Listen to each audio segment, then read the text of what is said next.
ఇంకో పక్క మా ఆడబిడ్డలకి దీపం నేనే పెట్టా. మళ్ళీ ఈరోజు 3 సిలిండర్లు ఉచితంగా ఇస్తున్నా. మళ్ళీ ఇంకో పక్కన మీరు ఒకసారి చూస్తే శ్రీ శక్తి ఆర్టీసీ బస్సుల్లో ఉచిత ప్రయాణ సౌకర్యం.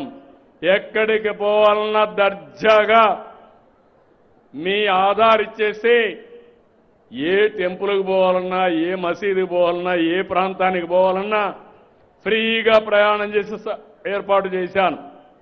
ఒకప్పుడు తల్లిని చూడాలంటే భర్త పర్మిషన్ కావాలి, లేకపోతే డబ్బులు ఇవ్వాలి. ఇప్పుడు ఎవ్వరి పర్మిషన్ అవసరం లేదు.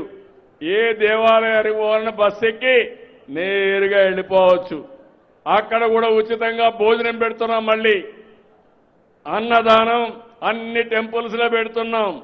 దానికి కూడా ప్రక్షాళన చేస్తున్నాను.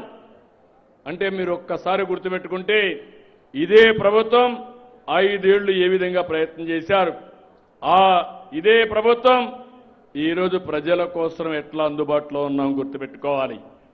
ఇప్పటి వరకు 50 కోట్ల మంది ఆర్టీసీ ఉచిత ప్రయాణాన్ని ఉపయోగించుకున్నారు, ఉచితంగా ప్రయాణాలు చేశారు.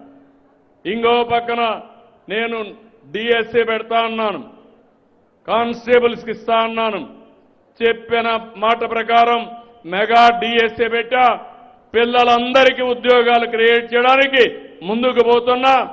20 నెలల్లో 6,58,000 మందికి ఉద్యోగాలు ఇచ్చిన ఘనత ఈ ఎన్డీఏ ప్రభుత్వానికే దక్కింది.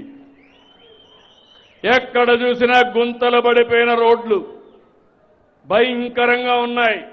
నా దగ్గర డబ్బులు లేవు, మనసుంది, ఏం చేస్తామో చేయమన్నా. ఇక్కడే జనార్దన్ రెడ్డి గారు ఉన్నారు, ఇక్కడే మా కేశవ్ గారు ఫైనాన్స్ మినిస్టర్ ఉన్నాడు. ఆయన కేశవ్ అయితే ఏది అడిగినా డబ్బులు లేవంటా ఉంటే డబ్బులు ఎట్టొస్తాయో ఆలోచిద్దాం, ముందు శాంక్షన్లు ఇమ్మన్నాను. ఈ రోజు ఘనంగా చెప్పగలుగుతున్నా, సంతోషంగా చెప్పగలుగుతున్నా, నంద్యాల జిల్లాలో ఆర్ఎండ్బి రోడ్లన్నీ కూడా గుంతలు లేని రోడ్లుగా తయారు చేశాం. ఇంకా పంచాయతీరాజ్ రోడ్లలో నాకు ప్రాబ్లం ఉంది. నేను పవన్ కళ్యాణ్ గారు మొన్న కూడా ఆలోచించాం. ఒక 4,000 కోట్ల రూపాయలు వాళ్లకు నిధులు కేటాయిస్తున్నాం. ఇవన్నీ కూడా మీరు గుర్తుపెట్టుకోవాల్సింది. ఆ రోజుకి ఈ రోజుకి పరిపాలన ఎట్లుందో మీరు గుర్తుపెట్టుకోవాలి. ఇంకో పక్క మత్స్యకారులకు ఇచ్చాం, ఆటో డ్రైవర్లకు హెల్ప్ చేశాం, చేనేత కార్మికులకు సహాయం చేస్తున్నాం. అందరికీ సహాయం చేసి అందరినీ ముందుకు తీసుకుపోయే కార్యక్రమాన్ని ముందుకు తీసుకెళ్తున్నాం. పెట్టుబడులు పెద్ద ఎత్తున వస్తున్నాయి. రాయలసీమలో కొప్పర్తి కడప దగ్గర ఇండస్ట్రియల్ టౌన్షిప్ కడుతున్నాం. ఓర్వకల్లులో పెద్ద ఎత్తున ఇండస్ట్రీస్ వస్తున్నాయి. ఇవన్నీ కూడా వస్తే మన పిల్లలకు ఉద్యోగాలు వస్తాయి. ఓర్వకల్లో డ్రోన్ సిటీనే పెడుతున్నాం. అనంతపూర్లో ఎలక్ట్రానిక్ సిటీ పెడుతున్నాం. విమానాలు తయారు చేసే కేంద్రంగా అనంతపూర్ని ఎంపిక చేశాం. తిరుపతిలో సెటిలైట్ తయారు చేసే స్పేస్ సిటీని తయారు చేస్తున్నాం. ఇవన్నీ ఎందుకంటే మన వాళ్ళు టెక్నాలజీలో ముందుండాలి.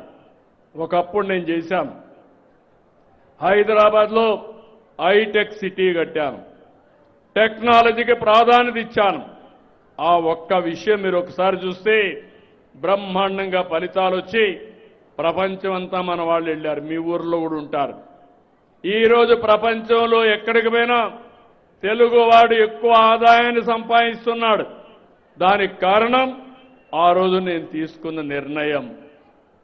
ఈరోజు మళ్ళీ చెప్తున్నాను, ఆ రోజు ఐటీ యుగం, ఈరోజు ఏఐ యుగం, ఆర్టిఫిషియల్ ఇంటెలిజెన్స్ యుగం.